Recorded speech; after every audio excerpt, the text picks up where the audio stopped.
तो सर। हाँ जी, सत श्री अकाल। कैसे हैं सब लोग? कैसे हो? बस ऐसा हो सर।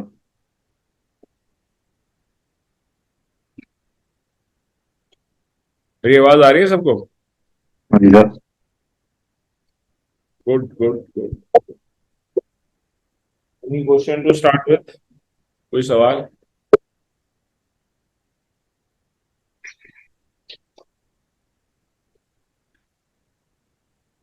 अगर किसी का कोई क्लाइंट है यूरोप का, शेनेगन का, और उसका फॉर्म भरना है रियलिटी में, तो बताइए, हम भरेंगे आज। Otherwise I will fill the form as per my own understanding.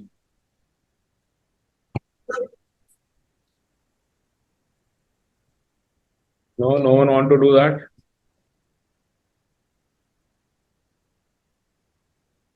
Okay, once again, as a lot of students are just joining in, तो एक बार फिर मैं रिपीट करता हूँ अपने आप को। कोई भी जिसके पास कोई क्वेरी हो रियलिटी में शेनेगन वीजा की, तो आज हम फॉर्म भर सकते हैं उनका। अगर नहीं है तो हम फ्रांस का फॉर्म भरते हैं। ठीक है? नहीं है?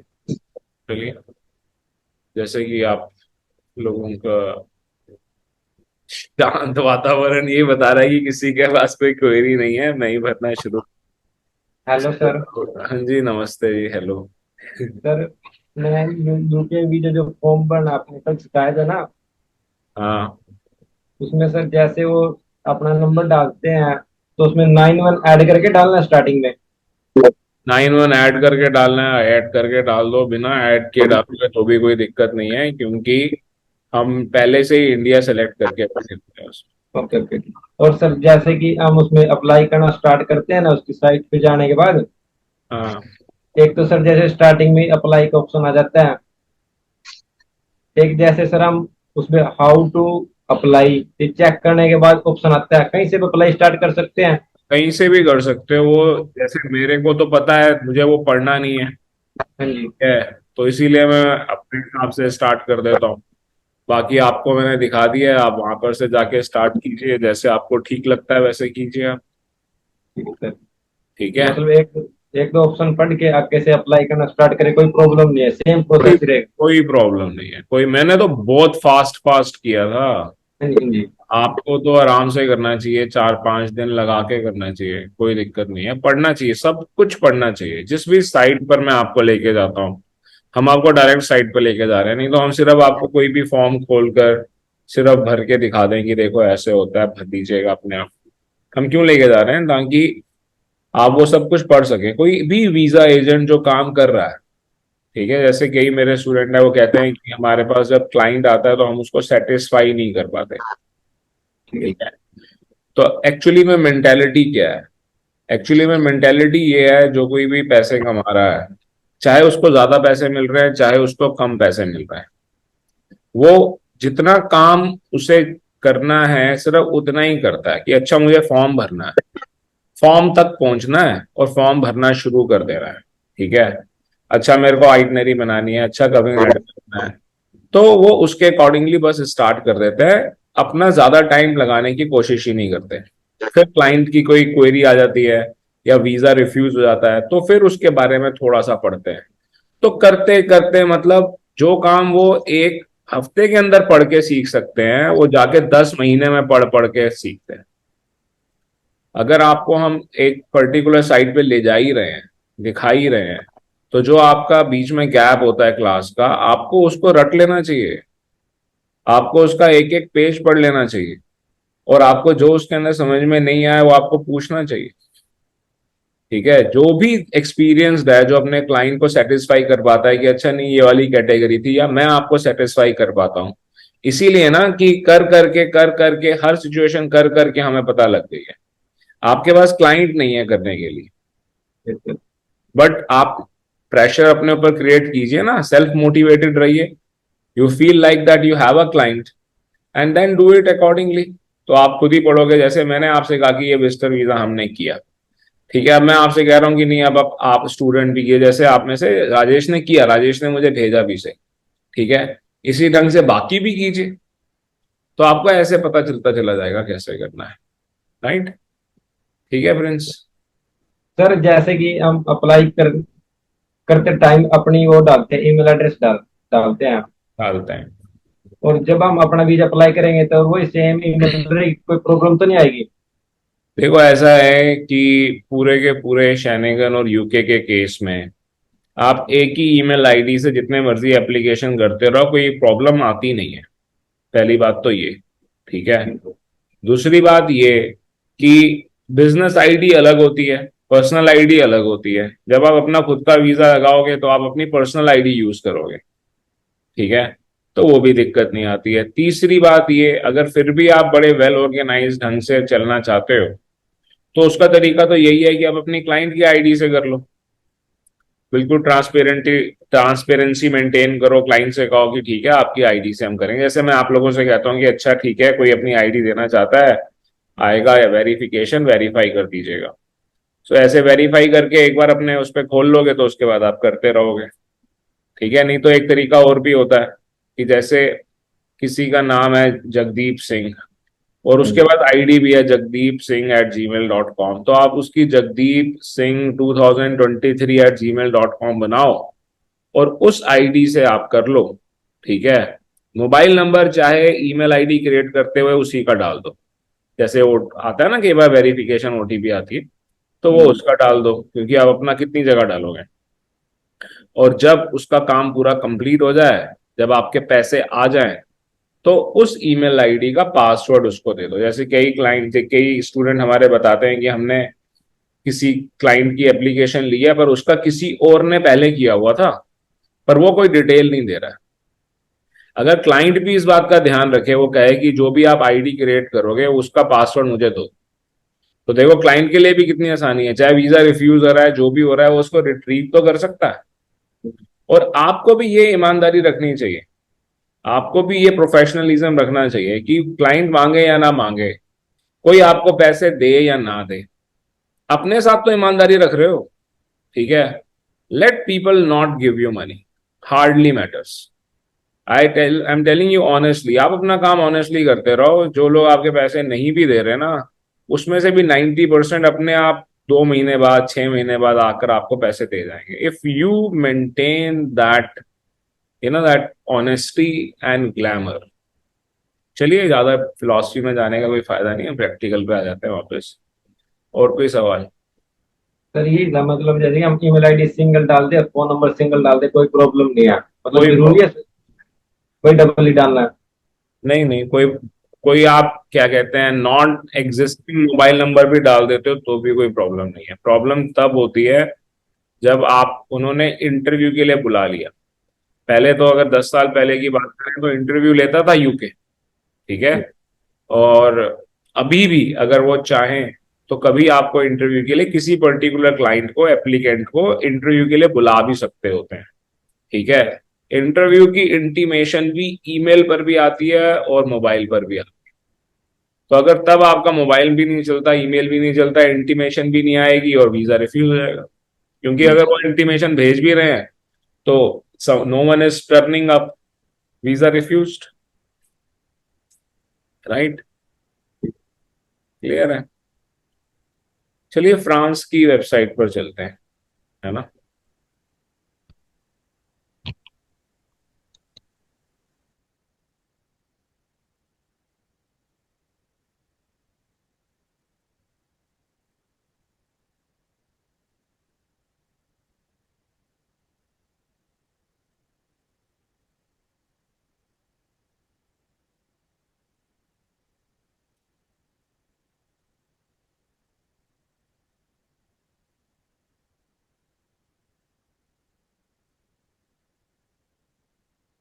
इसका जो पासवर्ड क्रिएट करना होता है ना, उसके अंदर बहुत बार एरर आती है, ठीक है।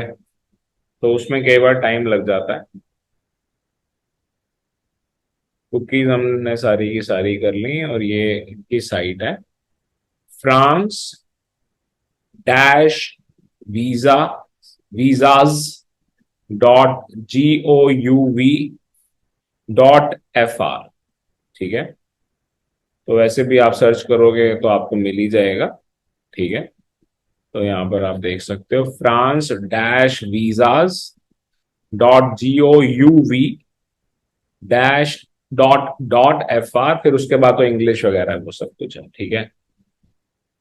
तो हम सीधा देखो, जैसे आपने कहा ना कि इस पे जाना चाहिए नहीं जाना चाहिए, तो आप जैसे do you need a visa पे जाओगे तो आपको काफी कुछ पढ़ने के लिए मिलेगा। जिनको काम आता है उनको लगता है हम टाइम वेस्ट कर रहे हैं, हम ये सब क्यों पढ़े, हमें तो मालूम ही है कि वीजा लेना ही है ना। तो यहाँ पर ये कह रहे हैं कि आप अपनी एप्लीकेशन स्टार्ट कीजिए, स्टार्ट योर वीजा एप्लीकेशन, ठीक है। बड़ा सिंपल चल रहा है, अगर कुछ समझ में नहीं आएगा तो आप लोग बोलोगे, ठीक है, एक बार दोबारा से, ठीक है। ये देखो, कुछ भी नहीं किया मैंने, मैं गूगल पे जाता हूँ, ठीक है, और यहाँ पर लिखता हूँ फ्रांस वीजा, और ये आता है। यहाँ पर से इंग्लिश पहले से सेलेक्ट हो रखा है, नहीं तो अगर कभी आपके कंप्यूटर पे फ्रेंच में खुलता है तो कन्वर्ट कर लीजिएगा। और टूरिज्म, बस प्रोफेशनल, स्टडीज, ट्रेनिंग, फैमिली, सब कुछ आ रहा है यहाँ पे। स्टार्ट योर वीजा एप्लीकेशन, ठीक है, हमने यहाँ पे क्लिक किया और फिर इसने यहाँ पे हमें बताया कि हमें क्या क्या डॉक्यूमेंट चाहिए हैं। Your passport original and photocopy of your supporting documents, 2 photos in ISO format. तो ये फॉर्मेट क्या है वो भी ये यहाँ पर खुद ही दिखा रहे हैं, ठीक है। तो ये भी मैं आपको दिखा देता हूँ कि ये फॉर्मेट क्या है। ये फॉर्मेट है, ठीक है।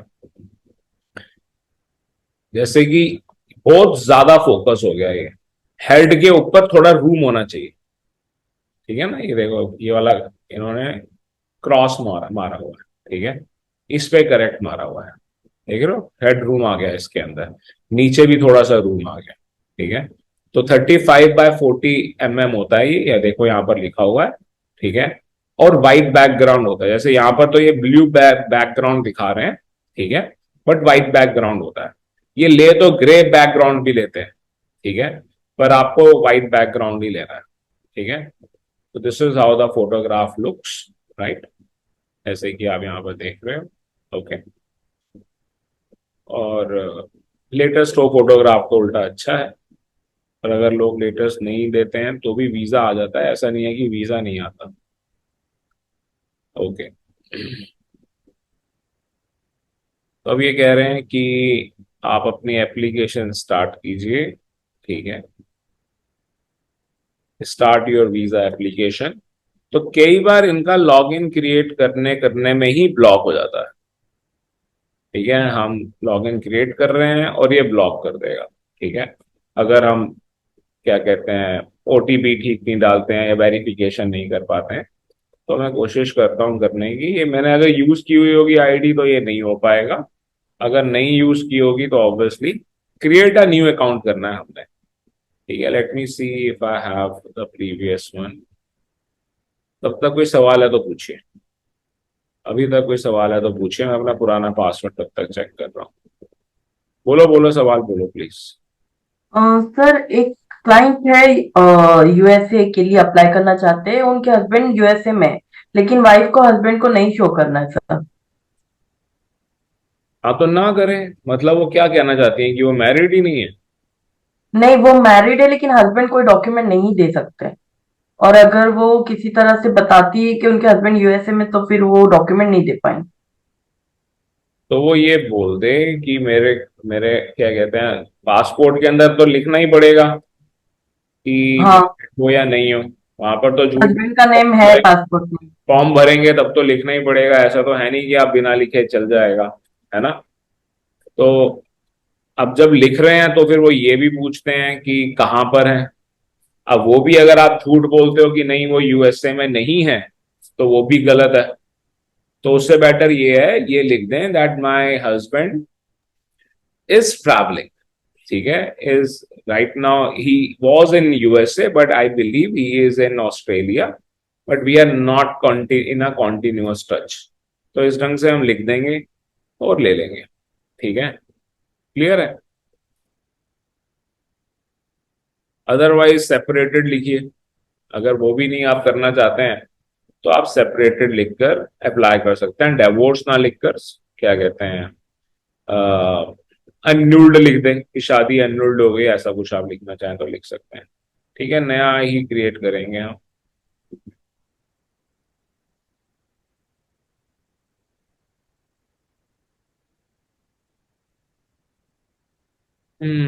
Create an account. तो कह रहे हैं अपना लास्ट नेम डाल दीजिए, तो मैं यहाँ पर अपना लास्ट नेम डाल देता हूँ।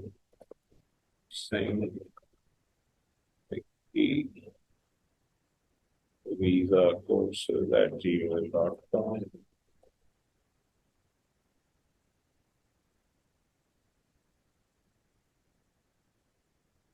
Language in which you want, we want in English, password।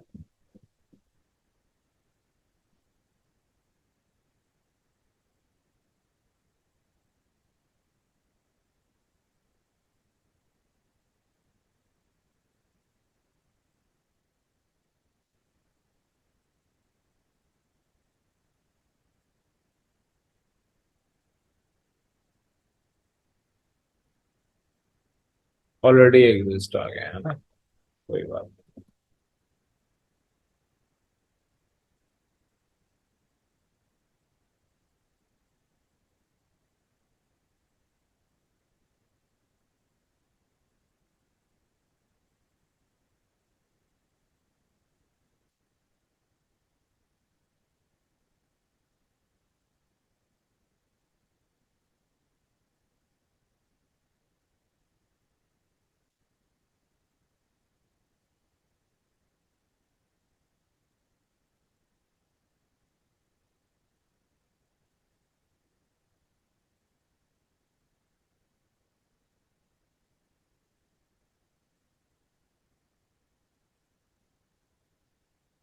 चलो दीदी,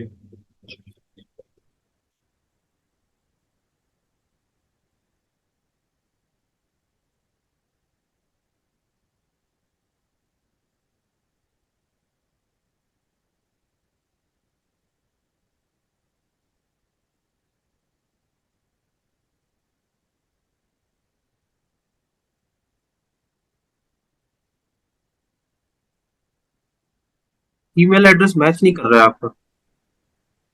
अच्छा,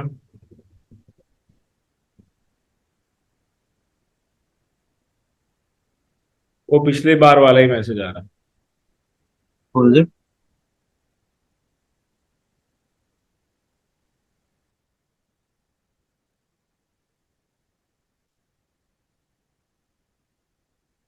अब ये कह रहे हैं आप वेरीफाई कर दो। ठीक है, तो वेरीफाई करते हैं।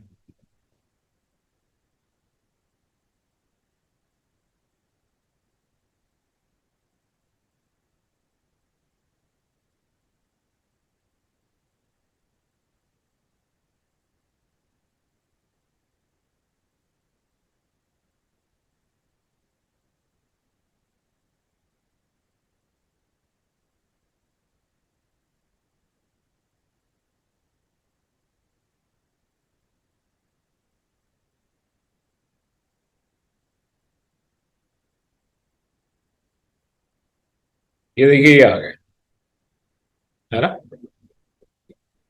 तो ये ईमेल वहीं से आई है एंड दे आर सेइंग आप इसे कंफर्म कर दीजिए। तो हम यहाँ पर कंफर्म कर देते हैं। तो ये कंफर्म हो गया। ठीक है, now we have to start a new application. Okay, तो ये बटन आ गया और यहाँ पर हम एप्लीकेशन स्टार्ट कर देते हैं। राइट, और ऊपर नाम आ गया है ना। जो भी मैंने नाम डाला मेरा निक नेम है। ठीक है, ओके। मैं नकली नाम डालना पसंद नहीं करता और डालना भी नहीं चाहिए, कहीं पे भी नहीं डालना चाहिए। ओके पर क्योंकि मैं वही नाम बार बार डालूंगा तो ये लेते नहीं है। चलो जो भी है। करंट नेशनैलिटी, तो हम यहाँ पे इंडिया कर लेते हैं। इंडिया करना चाहें, पाकिस्तान करना चाहें, ठीक है, जो आप करना चाहें वो आप कर सकते हैं। ओके, तो फिलहाल मैं इंडिया ही कर देता हूँ, इंडियन। देखो 6 पेज है, 1/6, तो जब निकलेगा तो सेम वही वाला इस शेप में निकलेगा जैसे पीडीएफ में हम निकालते। Do you join or travel with a family member from an EU, तो ये पहले से नो हो रखा है और हम इसको नो ही रखते हैं। इनका कहने का मतलब ये है कि क्या आपका कोई भी फैमिली मेंबर यूरोप में है, ठीक है, ईयू कह लीजिए, ईईए कह लीजिए, सीएच कह लीजिए, जो मर्जी कह लीजिए, या यूके कह लीजिए, तो हम इसको नहीं करके चलते हैं। अगर होगा तो यस करोगे, बट वो भी फैमिली ब्लड रिलेशन, ठीक है, ओके। फिर यहाँ पर कह रहे हैं आप अपने स्टे के बारे में बता दीजिए। Place of submission of application, तो हम इंडिया में सबमिट कर रहे हैं तो हम इंडिया ले लेंगे। आप किसी भी कंट्री में सबमिट कर रहे हैं वो कंट्री ले लेंगे। फिर वहां पर आप चूज कर लेंगे कि कौन सी सिटी में, तो ये सिटीज की ऑप्शन ये इंडिया में हमारे को दे रहे हैं, ठीक है। तो मैं यहाँ पे जलंधर पिक कर लेता हूँ, okay, I am picking up Jalandhar है, राइट।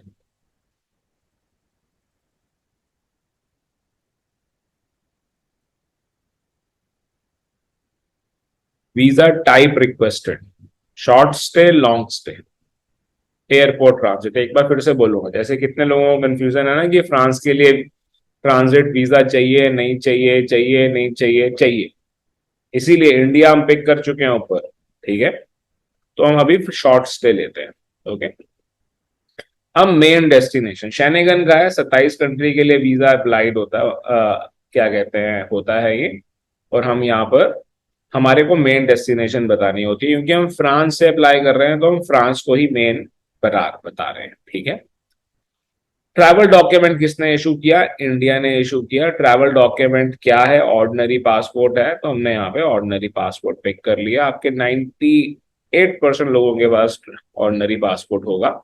ट्रैवल डॉक्यूमेंट का नंबर मांग रहे हैं, ये मैं यहाँ पर लिख देता हूँ। डेट ऑफ इशू, जो भी आपके पासपोर्ट की डेट ऑफ इशू है, हम मान लेते हैं कि 2 अक्टूबर को इशू हुआ और एक्सपायरी डेट जो है वो 2033 1 अक्टूबर है, ओके। योर प्लान्स, बोलो राजेश क्या सवाल है। सर ये ऑर्डिनरी पासपोर्ट है, उसके साथ भी और भी पासपोर्ट थे, तो वो किसको मिलते हैं? Diplomatic passport, official passport, seaman book, identity certificate, बड़ा सिंपल सा है, ठीक है, बता देता हूं मैं आपको। फाइनेंस मिनिस्टर के पास डिप्लोमेटिक पासपोर्ट होगा, व्हाइट कलर का, ठीक है। ऐसे ही जो इंडिया का एम्बेसडर है, जो टर्की की इंडियन एम्बेसी में बैठता है, उसके पास डिप्लोमेटिक पासपोर्ट होगा। अमिताभ बच्चन साहब के पास डिप्लोमेटिक पासपोर्ट है, ठीक है। महेंद्र सिंह धोनी साहब के पास डिप्लोमेटिक पासपोर्ट है। इसी ढंग से कोई जनरल है, कोई क्या कहते हैं, इंडिया से बाहर कोई ऑफिसर को काम करने के लिए भेजा, उसके पास डिप्लोमेटिक पासपोर्ट हो सकता है, जो डिप्लोमेटिक रिलेशन से जा रहा है। कुछ ब्यूरोक्रेट्स जो मिनिस्टर्स के सेक्रेटरी होते हैं, उन्हों के पास डिप्लोमेटिक पासपोर्ट होता है, ठीक है। तो लता मंगेशकर जी के पास था, ठीक है। तो सेलिब्रिटीज को क्यों मिलता है, सेलिब्रिटीज ये वो सेलिब्रिटीज हैं जिन्हें पद्म विभूषण, भारत भूषण, भारत रत्न ये सब मिल चुके हैं, और ये गवर्नमेंट को या अपनी कंट्री को प्रमोट करने के लिए ट्रैवल करते हैं, बहुत सारी चीजें करते हैं, ये खैर जनरल पब्लिक को पता नहीं होती, ठीक है। तो इसीलिए है उनके पास होता है। सीमैन, सीमैन का मतलब बड़ा सिंपल सा है, जो शिप के ऊपर काम कर रहा है, ठीक है। उन्हों का एक अलग पासपोर्ट होता है, और वो ज्यादा, एक ही कंट्री उनको ज्यादा कंट्री के लिए भी वीजा दे सकती होती है, ठीक है। इसी ढंग से सर्विस पासपोर्ट भी होता है, ठीक है। जैसे आप देख रहे हो सीरिया के अंदर हो गया, ठीक है, ईरान, इसराइल, जहां पर भी, अब जहां पर भी बम ब्लास्ट हुआ है, तो यहां पर से इंडियन गवर्नमेंट अपनी फौज को भेजेगी, डॉक्टर्स को भी भेजेगी, सबको भेजेगी, ठीक है। तो उनको सर्विस पासपोर्ट बनाकर देगी, सिर्फ 4 पेजेस का पासपोर्ट होगा, ठीक है। इसी ढंग से कुछ कंट्रीज के अंदर हमारे पास स्पेशल सिर्फ हमारा आईडी भी चलता है, वो एक वारंट बनाकर देते हैं, उसके बेसिस पे भी हम ट्रैवल करते हैं। इसी ढंग से लेसेस पासर्स भी बनता है। लेसेस पासर्स क्रिमिनल्स के लिए भी बनता है, ठीक है। अगर किसी को क्या कहते हैं अरेस्ट किया गया किसी कंट्री में, अब लेकर आ रहे हैं, और 3 कंट्री से लेकर आ रहे हैं या उस कंट्री से भी लेकर आ रहे हैं, वहां पर इलीगली रह रहा था, तो लेसेस पासर्स डॉक्यूमेंट बनता है, ठीक है।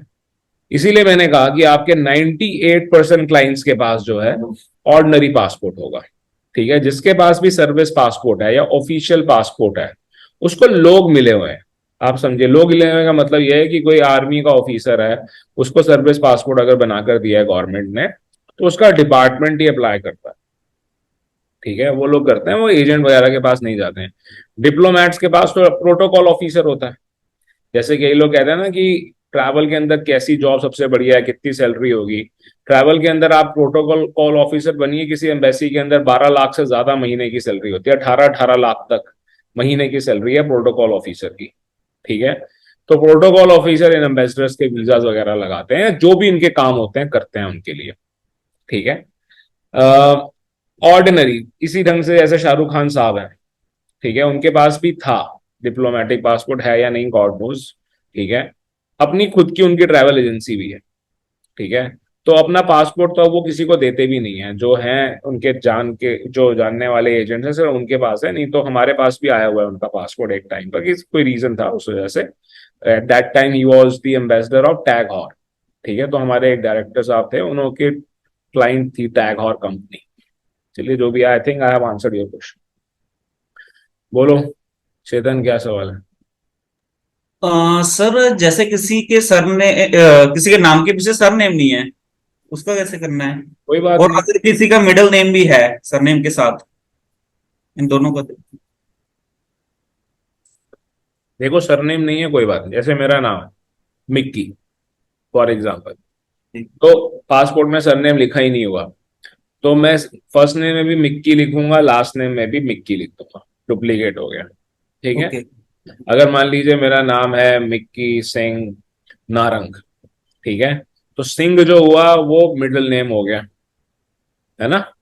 तो मैं ठीक। मिक्की और सिंह दोनों फर्स्ट नेम में लिखूंगा, मिडिल अगर नेम कोई का कोई फॉर्म काम नहीं होता है। अगर कोई फॉर्म ऐसा हो जिसमें तीनों ऑप्शन हो, फर्स्ट नेम, मिडिल नेम और गिवन नेम, तो और किसी क्लाइंट का नाम सिर्फ नाम ही है, जैसे मेरा नाम ओनली सिर्फ चेतन है, मैं कोई सरनेम यूज नहीं करता, तो उसमें कैसे करें? देखो ऐसा है, पहली बात तो मैंने तो अभी तक कोई ऐसा फॉर्म देखा नहीं जिसके अंदर मिडिल नेम पूछ रहे हो, ओके, ठीक है। है ही नहीं। मैंने तो नहीं देखा। ठीक। और अगर कभी होगा भी सही, और अगर मिडिल नेम नहीं है तो उसको खाली ही छोड़ना होगा, उसमें आप एनए नहीं लिखोगे, ठीक है। ओके। अगर किसी का नाम मयंक नारंग है, मिडिल नेम उसका है ही नहीं, तो मिडिल नेम अगर फॉर्म कहीं मांग भी रहा है तो वो उसको खाली छोड़ेगा, उसको नॉट एप्लीकेबल नहीं लिखेगा, ठीक है। इस बात का ध्यान रखना। ओके, ठीक। ठीक है sir. I hope I have answered your questions, right. आगे चलें।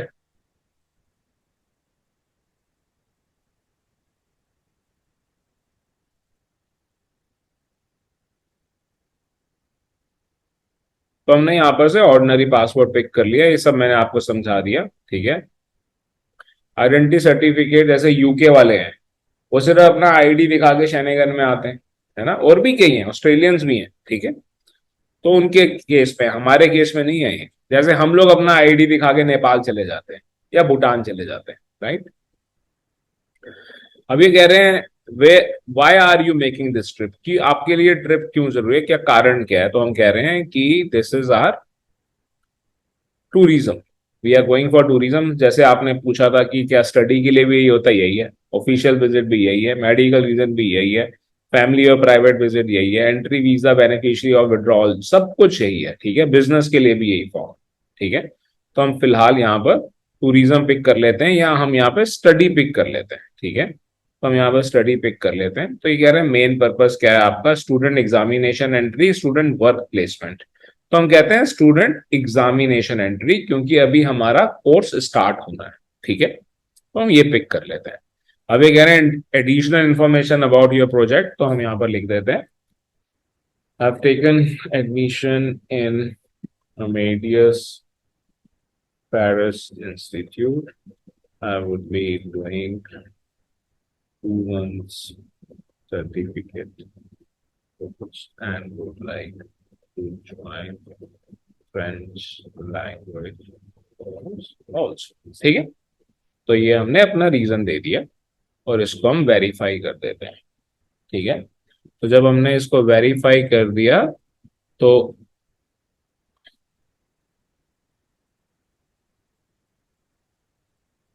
नेक्स्ट करते हैं हम।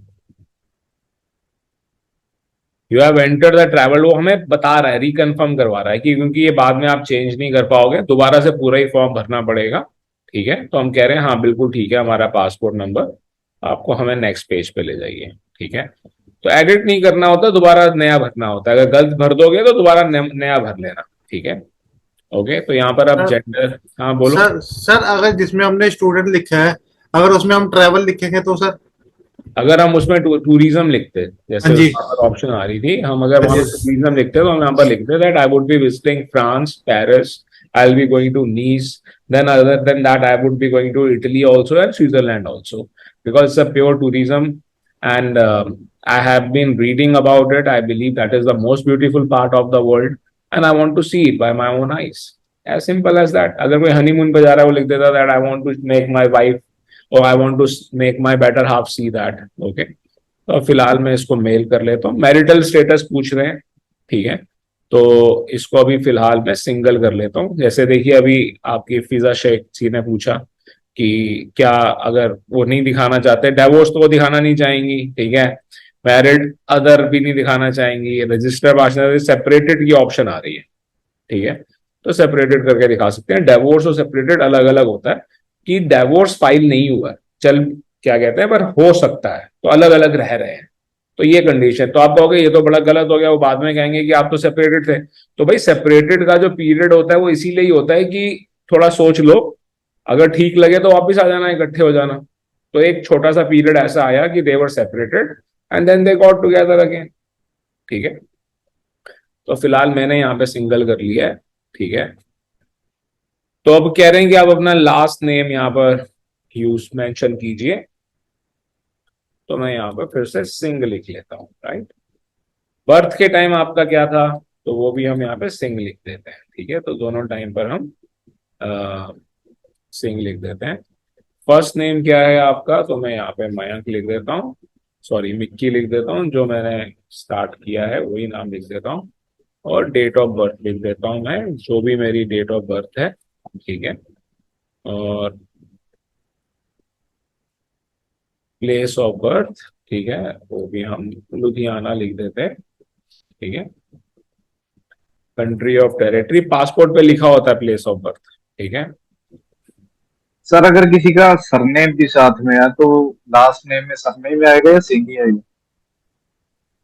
आपका कहने का मतलब ये है कि उन्होंने पासपोर्ट पे गलती हो रखी है, जहाँ फर्स्ट नेम लिखा होता है वहां पर फर्स्ट नेम और सरनेम दोनों इकट्ठे लिख दिए गए हैं। कहने का मतलब यही है ना आपका? नहीं नहीं सर, जैसे मेरा नाम लिख लीजिए आप, मेरा नाम गुरप्रीत सिंह है, तो साथ में मेरी सरनेम साथ में जोशन लगा रखा है, तो क्या उसका कैसे लिखूं? सरनेम क्या है? जो जोसन, JOSAN। तो आप क्या करोगे, गुरप्रीत सिंह फर्स्ट नेम में लिखोगे और सरनेम में जोसन लिखोगे, मतलब मिडिल नेम जो है वो फर्स्ट नेम के साथ आएगा। ठीक है, क्लियर? कैमरा ऑन रखिएगा, नहीं तो मैं क्लास में रिमूव करूंगा जो भी कैमरा ऑफ करेगा।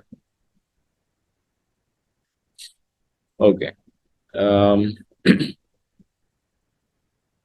तो यहाँ पर हमने इंडियन कर लिया, यहाँ इंडिया कर लिया। ये कह रहे हैं नेशनल आइडेंटिटी नंबर बताइए, तो मैं यहाँ पर भी अपना पासपोर्ट नंबर ही लिख देता हूँ। ठीक है, आप आधार कार्ड नंबर लिखना चाहते हैं लिख दीजिए, उसको लिखने से कोई आपका वीजा रिफ्यूज नहीं होने वाला है, बट मेरे को ऐसा लगता है कि हमारे आधार कार्ड की कोई वैल्यू नहीं है इस वीजा के लिए, तो मैं आधार कार्ड नंबर नहीं लिखता। ठीक है, सर एक कंफ्यूजन है सर। बोलो क्या कंफ्यूजन है? सर जैसे ये हमने लिखा है सर नेम, ऊपर से थोड़ा पासपोर्ट करता ये करता था फॉर्म सर, हाँ ये लास्ट नेम लिखा है सर, हाँ लास्ट नेम सिंह लिखा है, और हाँ जैसे मेरे पासपोर्ट में लिखा है गिवन नेम पूरा दिया हरप्रीत सिंह, हाँ। तो उसमें सिंह आएगा? तो अगर उसके अंदर आप दोनों जगह हरप्रीत सिंह लिखोगे। Okay okay. ठीक है, एक बार हाँ जी। बाकियों को भी समझा देता हूं मैं, हाँ इसका जी। क्या मतलब है। इसका सिंपल सा मतलब है कि पासपोर्ट की गलती होती है ये, पासपोर्ट ऑफिस भी ये गलती करता है, और जब आपने पासपोर्ट फॉर्म भरा तो भरने वाला भी ये गलती करता है। ठीक है, जिसने भी की गलती, पासपोर्ट में गलती हो गई, मेरे पासपोर्ट में भी ये गलती थी, मेरा पहला जो पासपोर्ट था, दूसरा जो पासपोर्ट था, तो सरनेम में ही मयंक नारंग पूरा लिखा हुआ, ठीक है, या फर्स्ट नेम में ही मयंक नारंग पूरा लिखा हुआ है। तो अब मेरे को फॉर्म भरते हुए फर्स्ट नेम में भी मयंक नारंग लिखना है और लास्ट नेम में भी मयंक नारंग लिखना है। अब जो वीजा आएगा, वीजा के ऊपर मयंक नारंग 2 बार लिखा होगा। ठीक है, अब आप देखो इमिग्रेशन ऑफिसर उसको चेक कर रहा है ना, आपके पासपोर्ट से मैच कर रहा है, वो क्या ऑब्जेक्ट कर सकता है? कुछ गलत तो है ही नहीं, कोई गलत नाम तो हमने यूज ही नहीं किया, जो पासपोर्ट में है वही डाला। ठीक है, तो एम्बेसी को मालूम होता है ये गलती है, क्योंकि शैनेगन के केस में, यूके के केस में तो आपका पासपोर्ट फिजिकल फॉर्म में जा रहा है, वो देख रहे हैं ये गलती है, फिर भी वो आपका नाम डबल डबल करके लिख रहे हैं, क्योंकि उन्हें भी मालूम है तरीका यही है। ठीक है, तो इस ढंग से होता है। यूएसए का तरीका अलग है, जब यूएसए करेंगे आपके कोर्स के अकॉर्डिंगली तो उसमें बताएंगे। बोलो विजय, क्या सवाल?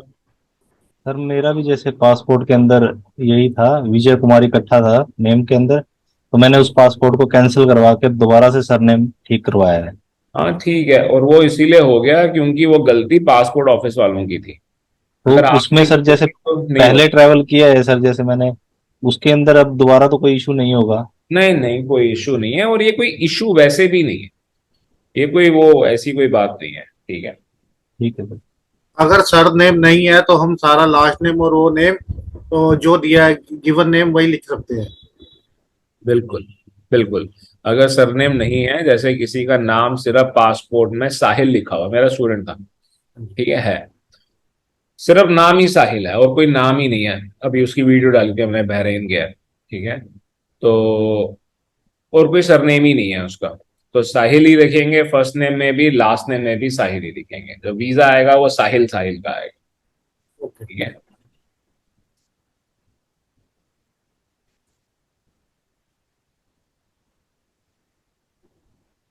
तो ये हमने कर लिया।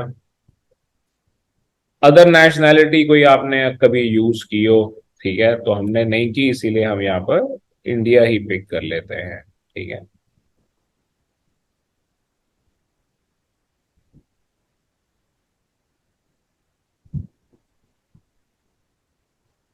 इसको खाली छोड़ देंगे। ठीक है,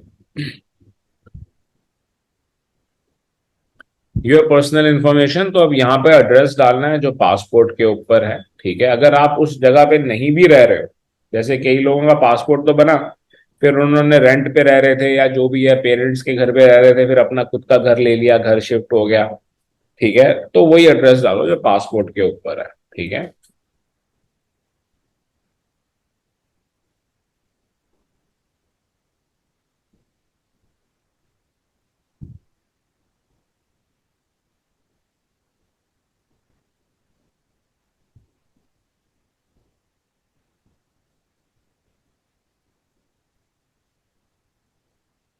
टेलीफोन नंबर, तो यहाँ पर भी हम मोबाइल नंबर डालते हैं। ठीक है, अब देखो हमने आईडी बनाई थी आइटा फ्री गाइड एट जीमेल के उससे, यहाँ पर हम ईमेल आईडी डाल देते हैं faculty@tourismschool.com, राइट।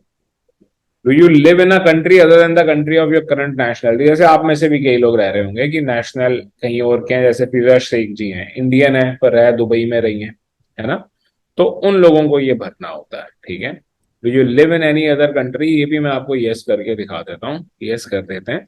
तो जो भी रह रहा है किसी भी कंट्री में, वहां का कोई ना कोई परमिट तो होगा उसके पास, या स्टूडेंट परमिट होगा या वर्क परमिट होगा या पीआर होगी, ठीक है, या वहां की सिटीजनशिप होगी। इंडिया भी डुअल सिटीजनशिप अलाउ कर रहा है ना, तो फिर यहाँ पर हमें वो नंबर डालना होगा, सिटीजनशिप नंबर होता है जैसे पासपोर्ट नंबर होता है। ठीक है, तो यहाँ पर हम कोई भी नंबर अभी डाल देते हैं। ठीक है, ओके, इसकी भी एक्सपायरी डेट होगी ऑब्वियसली। तो ये एक्सपायरी डेट याद रखिएगा, अगर कोई जो दुबई में रह रहा है और वो दुबई से ही अप्लाई कर रहा है, इंडियन, और उसकी एक्सपायरी डेट अगर हम 2023 डाल देते हैं दिसंबर, वीजा रिफ्यूज होगा, पक्की बात है, पक्की बात है। ठीक है, तो कम से कम 9 महीने और वैलिड होने चाहिए हो, तब जाके ये वीजा अप्रूव करते हैं लोगों का, नहीं तो करते नहीं है। क्यों? वो कह रहे हैं भाई 2 महीने के लिए वैलिडिटी रहती है, तो अपने देश में जाके वहां से लेना ना, यहाँ से लेने की क्या जल्दी पड़ गई है आपको, तो वो समझ जाते हैं कि ये एक्चुअली यहाँ पर एक्सपायर होगा, इससे पहले इलीगली कहीं घुस जाए, उसके बाद वापस ना आए, इसलिए देते नहीं है। ठीक है, तो यहाँ पर मैं फिलहाल 2024 कर लेता हूँ और 23 कर लेता हूँ। डेट ऑफ इशू, तो डेट ऑफ इशू हम कर लेते हैं 2021 7 अक्टूबर। ओके। अब ये कह रहे हैं, आर यू ज्वाइनिंग और travelling with a French national family member, कि क्या आपका कोई ऐसा फैमिली मेंबर है जो फ्रांस में ही रहता हो, तो नो। ठीक है, तो नो यहाँ पे पहले से सिलेक्टेड है। Do you join or travel with a family member from EU, मतलब यूरोप में कोई है, वो भी नो, जैसे ऊपर भी हमने किया था। फिर ये कह रहे हैं आप अपना प्रोफेशन बता दीजिए। ठीक है, तो अपना प्रोफेशन बता देंगे, इसमें कोई दिक्कत नहीं है।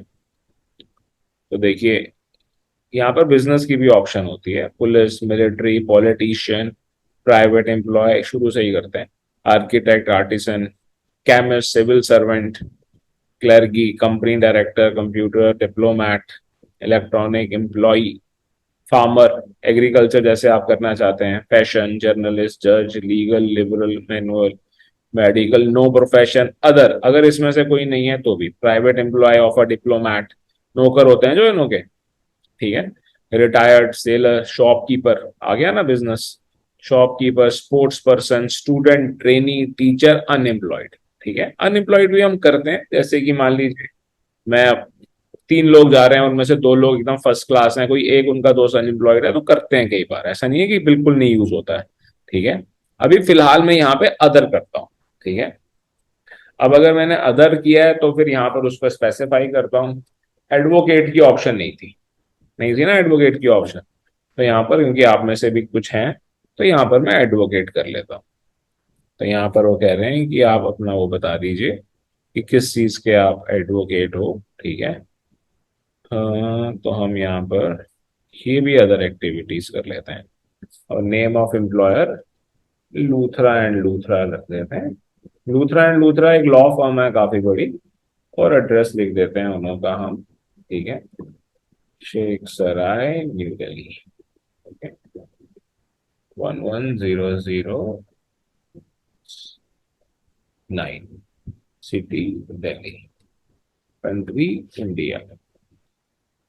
राइट, उन्हों का फोन नंबर, ये नंबर ठीक होना जरूरी है, क्योंकि ये लोग वेरीफाई करते हैं। अब आप कहते हो कि हम तो अपने मासी के लड़के का नंबर डाल देंगे, वो बोल देगा हाँ, तो भाई नंबर आप लैंडलाइन डालो।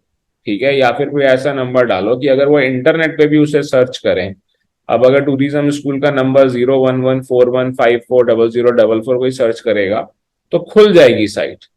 अगर मेरा नंबर भी डाल के आप 9871932556 करोगे तो टूरिज्म स्कूल दिख जाएगा कि हाँ सच में ये टूरिज्म स्कूल से ही बिलोंग करता है नंबर। ठीक है, तो ऐसा कोई भी नंबर जिसकी कोई ऐसा डिजिटल एग्जिस्टेंस ही नहीं हो रही है, उसको डालने का कोई फायदा नहीं होता।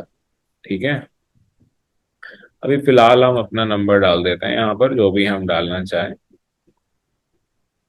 ईमेल एड्रेस डाल देते हैं manager@luthra.com। ठीक है, और नेक्स्ट कर लेते हैं। तो इस बार हमने सेम नहीं किया, हमने सीधा नेक्स्ट कर दिया, और हम पेज नंबर 3 पर आ गए, है ना, यहाँ पर आप देख पा रहे हो। राइट, तो ये कह रहे हैं कि आपने पहले कोई वीजा लिया है, तो इसको हम नो कर लेते हैं। बोलो बोलो बोलो, सवाल बोलो। सर जैसे मेरा अकाउंट का काम है और मैंने गूगल माई बिजनेस पे लिस्टिंग कर रखी है पिछले 1.5 साल से। सही है, फर्स्ट तो क्लास, आ जाएगा आपका नंबर डालते ही हूँ, ओके, ठीक है। बिल्कुल आएगा। गूगल लिस्टिंग बहुत बढ़िया है, जो लोग नहीं कर रहे हैं उन्हें करना चाहिए, और that will remain, that is something is not going to go away, और उसको सीरियसली लेना चाहिए। ठीक है, ठीक है सर। और लेटर हेड पे ही जो मेरा लेटर हेड होगा जिसपे हम अपने क्लाइंट को, मान लो अगर मैं किसी की सैलरी डाल रहा हूँ और मैं उसको एनओसी दूंगा, तो उस पे भी वही वाला नंबर मेंशन होना चाहिए जो गूगल माई बिजनेस पे है। बिल्कुल वही होना चाहिए। ठीक है, ठीक ठीक सर जैसे अभी कॉलम आया कि पहले आपने कोई वीजा लिया, वो वीजा शेंगन वीजा के बारे में पूछ रहे हैं कि या अदर कोई भी और भी? कोई भी, कोई भी, जैसे कोई दुबई गया हो, बैंकॉक, मलेशिया कहीं भी गया हो, हाँ कहीं वो भी, भी मेंशन करना पड़ेगा? वो मेंशन कर देना ही अच्छा है, एक ट्रैवल हिस्ट्री क्रिएट हो गई ना। पर यहाँ पर मैं आपको ये बताता हूँ, थाईलैंड, जी। वियतनाम, इंडोनेशिया, इन सब के, मलेशिया, इन सब के वीजा की कोई वैल्यू नहीं है, क्योंकि इन्हें भी मालूम है कि ये कंट्रीज तो वैसे ही आराम से वीजा दे रही हैं। जी यही अगर वीजा टर्की का हो तो चलो समझ में आता है, क्योंकि टर्की भी तो सारे डॉक्यूमेंट्स देखने के बाद ही वीजा दे रहा है, जी अदरवाइज तो दे नहीं रहा। ठीक है। बिल्कुल जी। तो पर फिर भी लिखना तो है ही। इट्स एक तो पहली बात तो झूठ नहीं बोलना, जहां थोड़ा बहुत हम कॉन्ट्राडिक्ट कर सकते होते हैं वो मैं आपको बताता चल रहा हूं। ठीक है।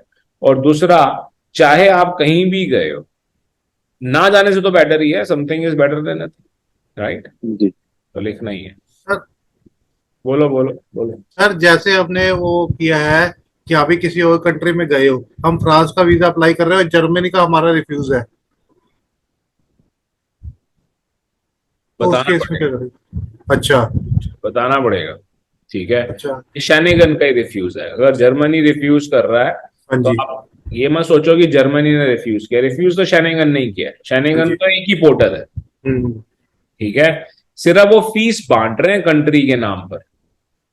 जब वो कह रहे हैं कि चलो हमने रूल बनाया हुआ है, आप पहले फ्रांस जा रहे हो, आपकी ज्यादा ड्यूरेशन फ्रांस में है, तो फ्रांस से अप्लाई करो ताकि फ्रांस को भी पैसे मिले, है ना। जो ये $80 है, 80 यूरो जो है वो फ्रांस की कमाई होगी, गवर्नमेंट की कमाई होगी। ठीक है।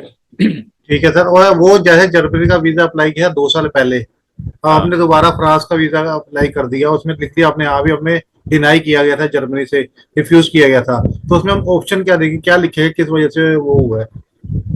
देखो उसके अंदर ऑप्शन यही लिखनी है that at that time I had taken help of someone who made lot of mistakes.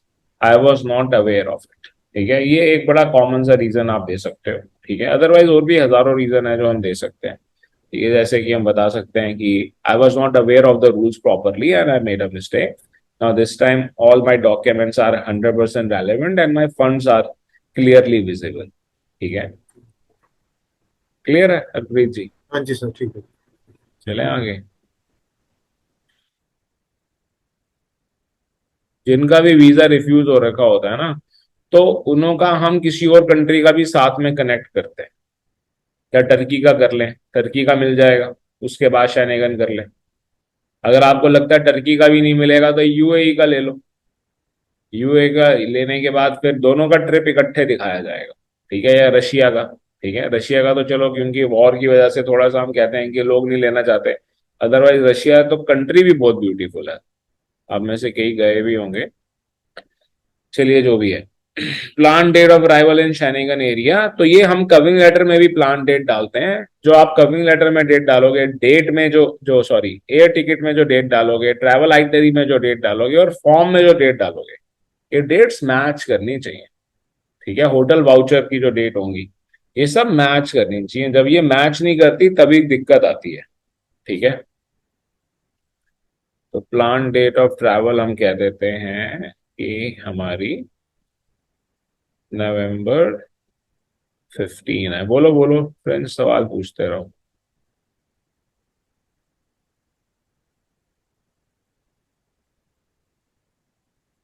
बोलो, अगर किसी ने कुछ बोलना है तो अनम्यूट करके बोलते रहो। ठीक है। सर ये हम नवंबर एंड कर रहे हैं, तो क्या हम इसको न्यू ईयर का भी रीजन बता सकते हैं? वो ज्यादा बेटर है या ये एंड ऑफ नवंबर? कोई भी, जो भी आप डेट डालो आपकी इच्छा है। ठीक है, न्यू ईयर लेना चाहते हो न्यू ईयर ले लो। ठीक है, मैं तो आपको दिखा ही रहा हूँ कि सिलेक्ट करके कैसे डालनी है। हाँ, वीजा चांसेस कौन सा इंक्रीज करता है सर? न्यू ईयर सेलिब्रेशन बहुत ज्यादा अच्छा रीजन होता है या फिर ये मिडिल? दोनों ही ठीक है। हाँ, न्यू ईयर ज्यादा बेटर है। ठीक है, अगर आप न्यू ईयर के लिए करना चाह रहे हो तो वो ज्यादा बेटर है, बिल्कुल है, आप कर सकते हैं। ठीक है, क्लियर। सर हाँ बोलो प्रिंस। सर जैसे आपने डेट डाल लिया और स्टूडेंट वीजे में तो डेट नहीं डलेगी, ये इसमें डलेगी? स्टूडेंट वीजा में भी डेट डलेगी, उसमें कैसे डलेगी? उसके अंदर भी डेट डलेगी। अब जैसे कि मैंने यहाँ पर बोला कि मैं कोर्स करूंगा 1.5 महीने का और 90 दिन का, तो हम वीजा ही ले रहे हैं। पहले ही हमने सिलेक्ट किया था कि 90 डेज का, या अबव 90 डेज या लेस देन 90 डेज, तो हमने 90 डेज किया था। ठीक है, तो हम यहाँ पर डेट उसके हिसाब से डालेंगे। ये चीज आपने भी ठीक पकड़ी, ऐसे हमने यहाँ पे डाल दिया नवंबर, तो हम यहाँ पे ले लेंगे 2024, 25 करके दिखा देता हूँ मैं आपको। कोई 2 साल के लिए भी जा रहा है तो आप 2025 भी कर सकते हो। जितने टाइम का कोर्स है उतनी डेट। ठीक है। तो अगर हम कह रहे हैं कि हम 2 महीने का कोर्स करेंगे और हम 15 नवंबर को जा रहे हैं, तो हम 15 जनवरी को वापस आएंगे। ठीक है। तो मैं यहाँ पर से 2024 कर लूंगा और 15 जनवरी कर लूंगा। Right, clear. सर जैसे डेट्स होंगी हमारे ऑफर लेटर पे क्लियर होंगी कब से कोर्स स्टार्ट है कब से एंड होएगा। हाँ बिल्कुल। और जो सर तो जैसे विजिटर वीजे पे जाएंगे हमें कितने आगे की डेट डालनी चाहिए हमको। 3 महीने से ज्यादा आगे की नहीं डालनी चाहिए। 3 महीने इन एडवांस हम अप्लाई कर सकते होते हैं। और कम से कम सर डेट। कम से कम अगर मेरे से पूछोगे तो मैं बोलूंगा 20 दिन, but to be on safer side 40 दिन। ठीक है। जैसे नीदरलैंड है, नीदरलैंड भी तो शैनेगन ही है। नीदरलैंड अपनी साइट पे साफ साफ लिखता है 45 दिन। और अगर आप नीदरलैंड को ईमेल करो, हम कहते हैं ना यार कोई दिक्कत होगी ईमेल कर लेना, ठीक है, कोई परेशानी होगी तो ये करो वो करो, और ईमेल का खैर रिप्लाई आता है। आज लिखी थी नीदरलैंड को ईमेल, तो जब उनकी ईमेल लिखने लगो तो कहते हैं कि don't expect reply before 4 weeks. पहले वहीं पे लिखा हुआ होता है। अब आप सोचो क्या उनसे फॉलो अप करोगे आप। ठीक है। और वेबसाइट बहुत बढ़िया बनाई हुई है, हर बार रिव्यू लेंगे, अच्छा डिड दिस हेल्प, और हेल्प तो कुछ करता ही नहीं है, ईमेल करनी ही पड़ती है आफ्टर ऑल। राइट। और रिप्लाई भी आ जाता है, खैर 2 दिन के अंदर रिप्लाई भी आ जाता है। 10 तारीख का ट्रैवल है तो आज डाला और आ भी गया रिप्लाई 10 अक्टूबर का। तो फिर भी तो साफ साफ लिखा हुआ है 45 डेज, तो वो भी तो शैनिंग नहीं है, तो 40 दिन तो लेकर चलो। ठीक है, क्लियर। मतलब हमारा सेफ रहेगा sir 40 days to 90 days. 40 days safe रहेगा। इन केस ऑफ नीदरलैंड 50 दिन सेफ रहेगा। ठीक है, ठीक है। क्लियर। और कोई सवाल कोई पूछना चाह रहा हूँ? अगर समर में ट्रैवल करना है नेक्स्ट फॉर एग्जांपल जून और जुलाई में, तो कितना जल्दी तक कर सकते हैं? आपने जो बताया मैं सॉरी मिस कर गया। 90 डेज, 90 डेज इन एडवांस कर सकते हो। उससे पहले नहीं कर सकते? उससे ज्यादा नहीं, अगर विजिटर वीजा है तो। ठीक है। Thank you.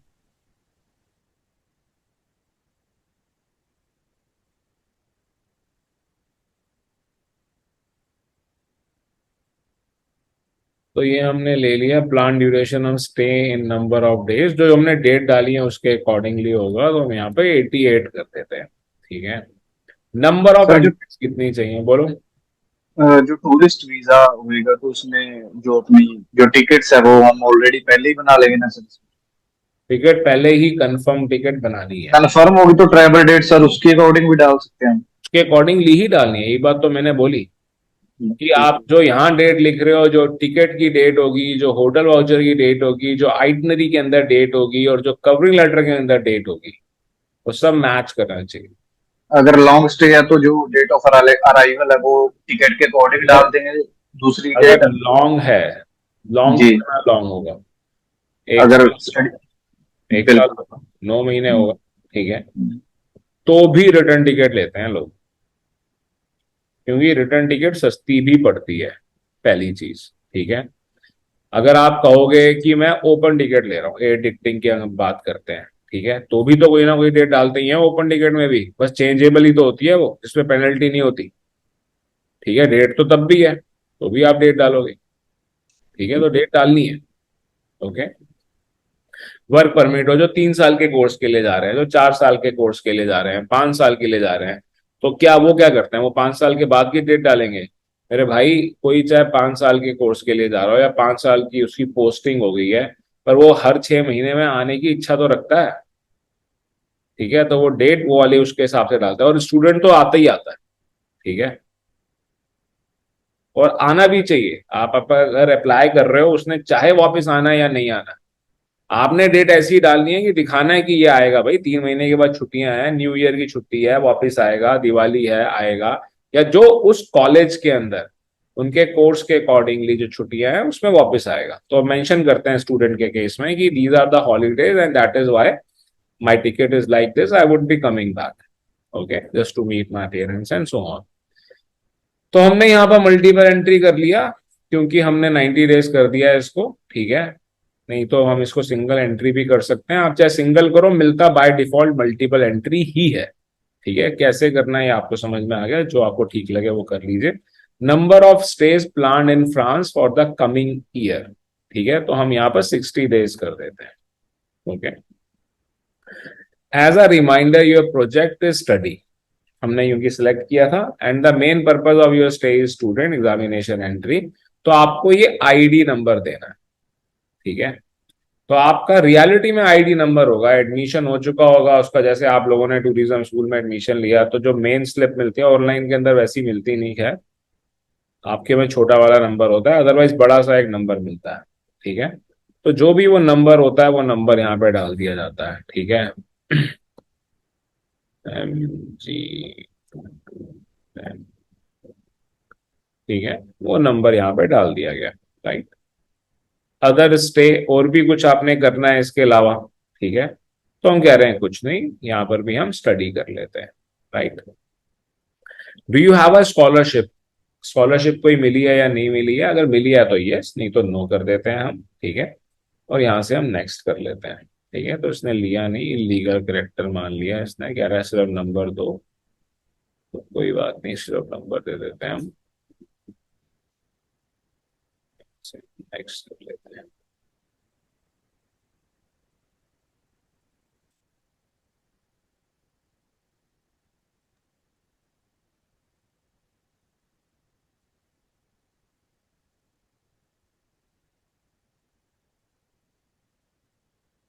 ये बिल्कुल रियल नंबर डलेगा तब ये मानेगा, अदरवाइज नहीं मानेगा।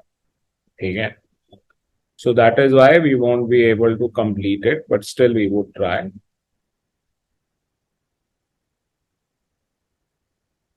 बोलो बोलो क्या सवाल है, बोलो। सर जो ऊपर है जिसमें अभी आपने 0 लिखा है, number of stage planned in France for coming years, इसमें कितने दिन आने वाले सालों में हम स्टे करना चाहते हैं वो लिखना है, या जितनी बार हम फ्रांस में जाना चाहते हैं वो लिखना है?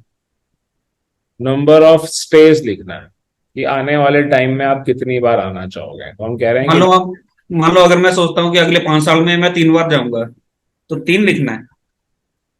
नहीं, number of stage plan in the France for the coming year. ठीक है, तो अगर आप आने वाले 5 साल में सोच रहे हो उससे कुछ लेना देना नहीं है, आप 2024 में कितनी बार आना चाहोगे उसका लेना देना। ठीक है, मतलब एक बार या 2 बार? एक बार है तो एक, 2 बार है तो 2, चाहे आप जाओ या ना जाओ।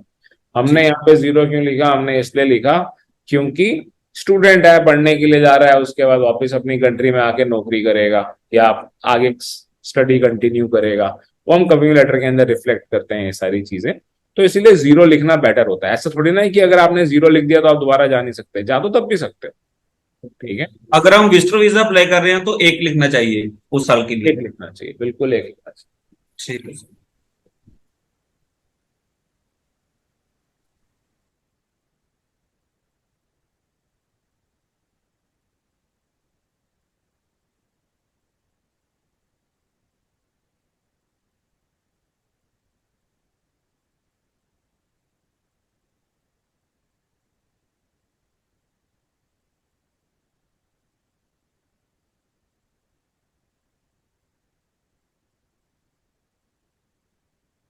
तो हमने उसको नंबर को ही हटा दिया और उसने एक्सेप्ट कर लिया।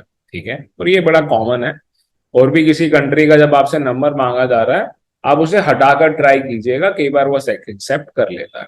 ठीक है, क्योंकि हमारे पास लेटर आया ही नहीं है। ठीक है, वो वाला रीजन होता है, रियलिटी भी है।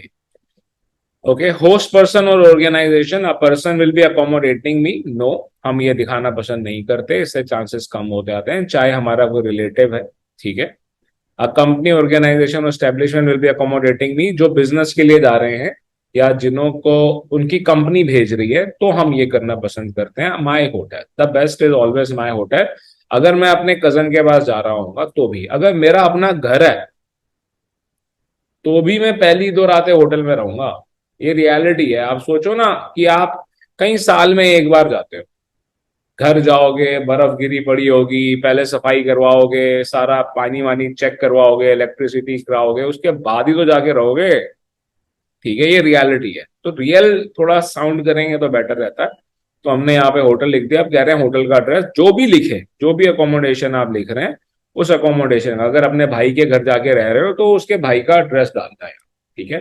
तो यहाँ पर हम पैलेस होटल डाल देते हैं, जो कि बढ़िया होटल है और लोगों को पसंद है।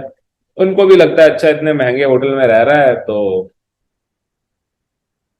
ठीक ही होगा, ठीक है।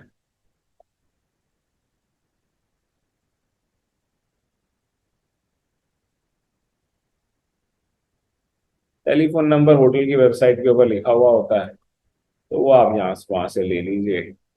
और ईमेल आईडी भी लिखी होती है। रियलिटी में होटल बुक किया तो वैसे भी आ ही जाती है। Funding of travel cost, best answer इसका यही होता है, माई सेल्फ, ठीक है। तो कई लोग सिर्फ माई सेल्फ करके छोड़ देते हैं, और या फिर कोई एक यहां से टिक कर लेते हैं। ये तो करना ही करना है, अकोमोडेशन कर लिया, ट्रांसपोर्ट कॉस्ट कर ली, ट्रैवलर्स चेक नहीं करते हैं क्योंकि अब ट्रैवलर्स चेक्स इतने कॉमन है ही नहीं, ठीक है। क्रेडिट कार्ड कर लिया, कैश कर लिया, अदर नहीं करते हैं, ठीक है। अगर छोटे बच्चे जा रहे हैं, जैसे अगर मैं अपने बच्चों का अप्लाई कर रहा हूँ और मैं पैसे खर्च करने वाला हूँ, या मेरा भाई रहता है वो उसके पास जाएंगे, तो हम छोटे बच्चों के लिए ये सब यूज करते हैं। कोई भी 20-21 साल से ऊपर है तो हम ये यूज नहीं करते हैं, ठीक है। तो यहाँ पर हमने ये नेक्स्ट कर लिया। बोलो बोलो, कोई सवाल है तो बोलो। सर क्रेडिट कार्ड की अगर स्टेटमेंट हम फाइल में लगा रहे हैं तभी क्रेडिट कार्ड को टिक करना है? कोई वैल्यू नहीं है उसकी। अच्छा, मतलब टिक कर देना चाहिए चाहे हम स्टेटमेंट लगाएं चाहे ना लगाएं? हाँ, टिक तो करना ही है, चाहे क्रेडिट कार्ड ना हो आपके पास। उन्हें कहो पता करो है या नहीं है, करो पता। मेरे पास क्रेडिट कार्ड नहीं है, अब किसी को क्या मालूम मेरे पास है या नहीं है, कैसे पता कर सकते हैं, ठीक है। सर अभी यूट्यूब पे मैं 1-2 चैनल देखता हूँ, उनका ये कहना है कि क्रेडिट कार्ड की स्टेटमेंट लगाओ, वो बहुत ज्यादा बेनिफिट करती है फाइलिंग में। वो सिबिल वाला रूल चला रहे होंगे। मैं आपको लिखा हुआ दिखा दूंगा, और कल तो हमने देखा भी था, कल क्लास चल रही थी एक, तो उसमें लिखा हुआ है क्रेडिट कार्ड की कोई स्टेटमेंट लगाना ही नहीं, लिखा हुआ है साफ साफ, ठीक है। चलिए बोलिए, क्या सवाल है प्रिंस, बोलो। सर जैसे कि फंडिंग वाला क्वेश्चन सर पीछे, तो ये वो फंड वाला है कि जो फंड शो करते हैं हम यूनिवर्सिटी वगैरह में जहाँ पे एडमिशन ले रहे हैं? भाई फंड तो जो असली हैं वही शो करने हैं बस। अभी फिलहाल तो जो आपकी बिगनर क्लासेस है ना, आप एक ही रूल समझ कर चलो। एडवांस क्लास में जब पहुंचेंगे तो आपको 1000 चीजें सिखाएंगे। अभी आप ये मानकर चलो जो रियलिटी है वही शो करनी है बस, और कुछ शो ही। सर जैसे कोई स्टूडेंट कोर्स के लिए जा रहा है तो उसकी तो फादर ही शो करेंगे, मदर? नहीं नहीं, कोई भी कर सकता है। मतलब वो सेल्फ तो कर नहीं सकता जो स्टडी के लिए जा रहा है? सेल्फ भी कर सकता है, एज पे डिपेंड करता है, बट हाँ रिलेटिव भी कर सकते हैं, ठीक है। पर जो रिलेटिव भी कर रहा है वो रिलेटिव फॉरवर्ड, वो पैसे ट्रांसफर स्टूडेंट के या स्टूडेंट के फादर या गार्जियन के अकाउंट में करेगा। अगर चाचा ताया है तो वो नहीं करेगा, वो अपने से कर सकता है, ठीक है। ठीक है, अब यहाँ पर आ जाते हैं। अब ये देखो बता रहे हैं आपको क्या क्या डॉक्यूमेंट चाहिए, ठीक है। On the day of your appointment please present yourself with your passport or any other travel document. Any other document हम लोगों के लिए नहीं है, इंडियंस के लिए नहीं है, ठीक है, तो उस पर मत जाइएगा। Originals and photocopy of all the document listed translated into French, हमारे सारे इंग्लिश में ही होते हैं, ठीक है। तो ये क्या है, ट्रैवल डॉक्यूमेंट जो कि हमारा पासपोर्ट है, ठीक है। आईडी फोटोग्राफ वही हमारा पासपोर्ट है। If you are not a national of your country तो उसका वो भी छोड़ देते हैं। जैसे दुबई में फिजा शेख जी हैं तो वो अपना दुबई का आईडी भी लेकर जाएंगी, ठीक है।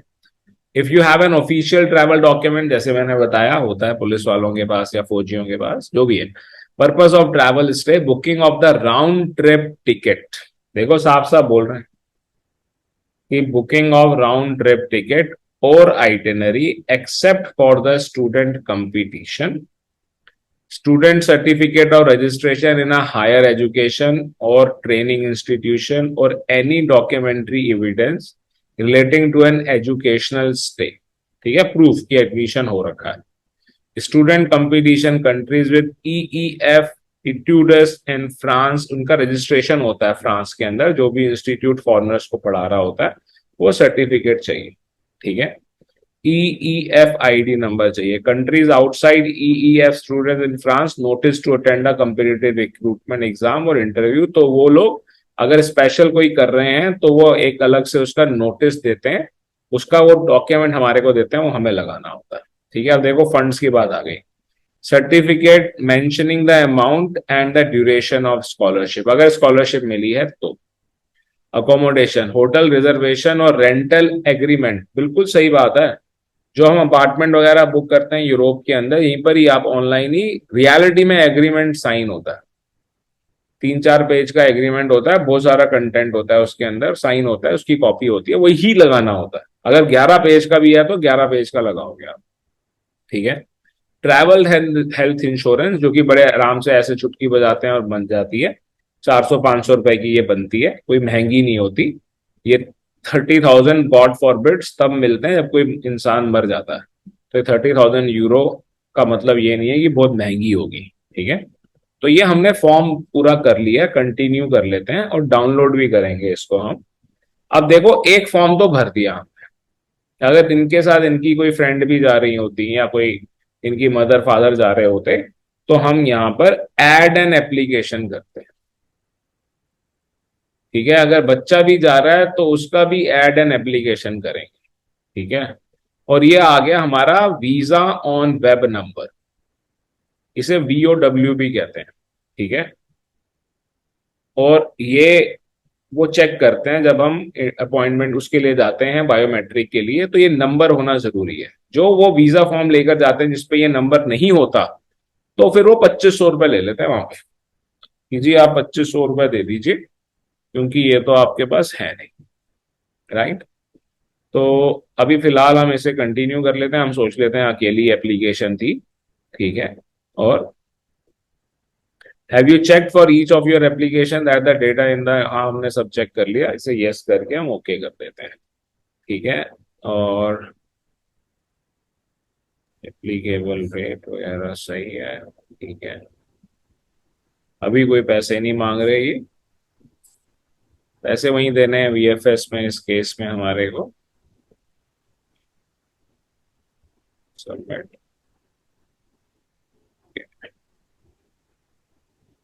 तो ये डाउनलोड हो गया यहाँ पे। पर अगर 5 लोगों की फैमिली है और एक मेन एप्लीकेंट है तो 4 ऐड एप्लीकेशन होंगे।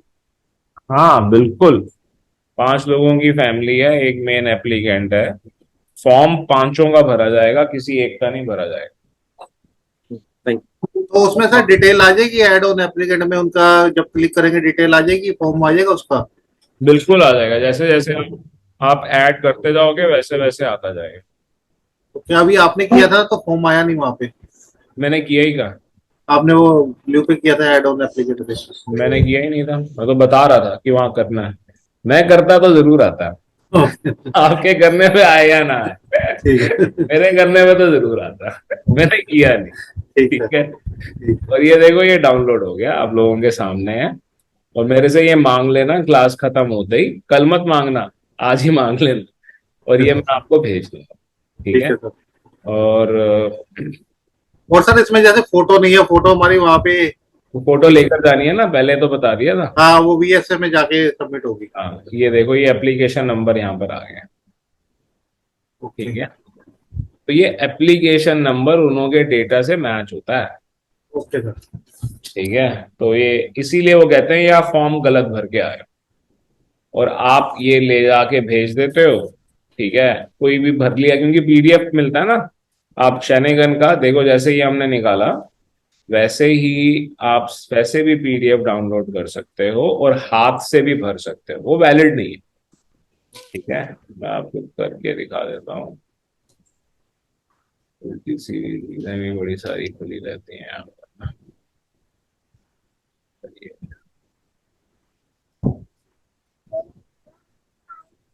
ये मैं अपने लिए पेंशन होम ढूंढ रहा हूँ ऑस्ट्रिया में। बुढ़ापे का सहारा है। शेंजन पिज्जा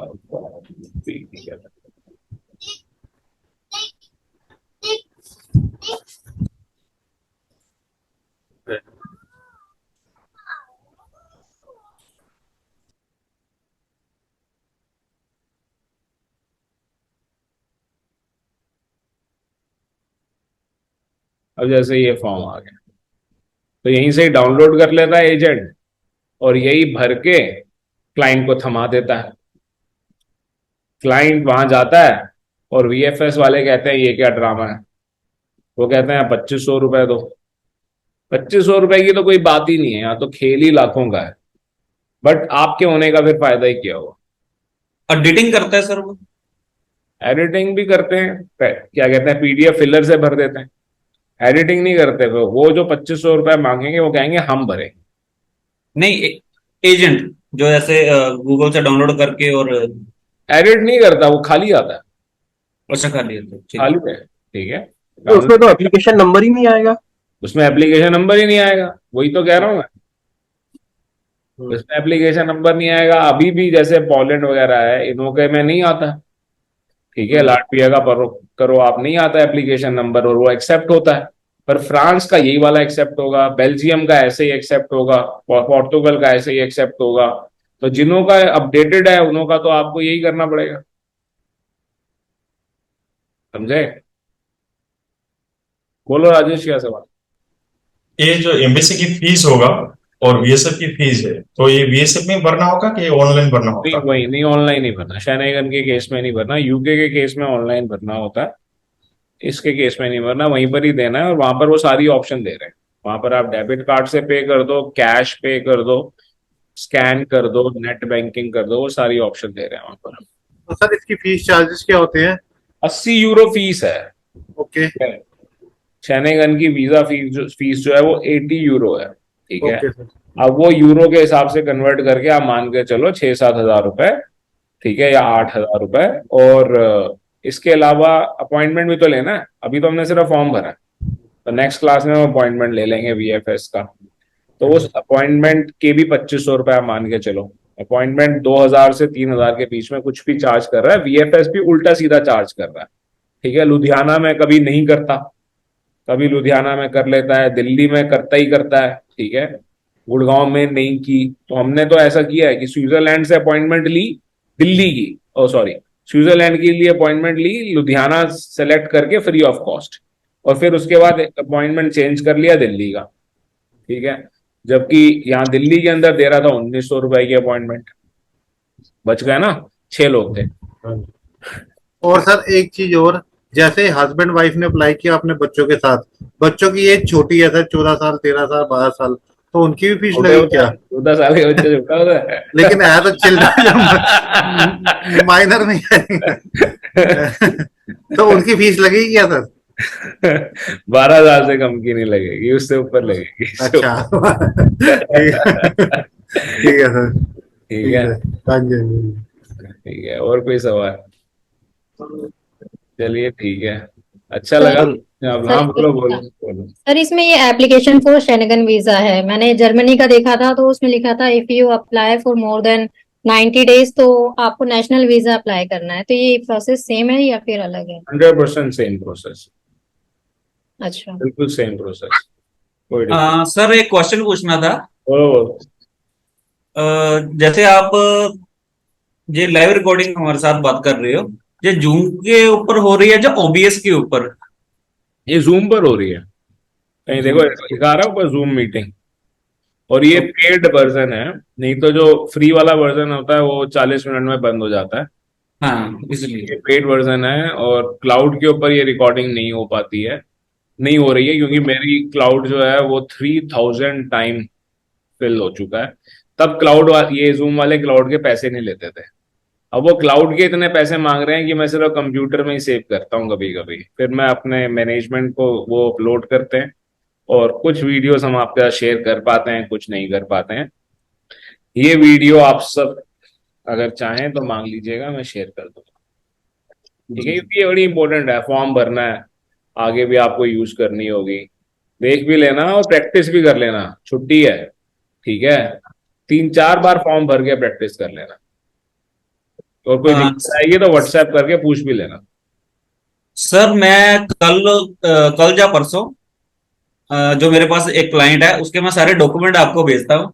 नहीं, मेरे को मत भेजो भाई डॉक्यूमेंट, मेरे को भेजने की जरूरत ही नहीं है। मेरे व्हाट्सएप मेरा ब्लॉक हो जाता है, वो हो जाता है, हैंग हो जाता है।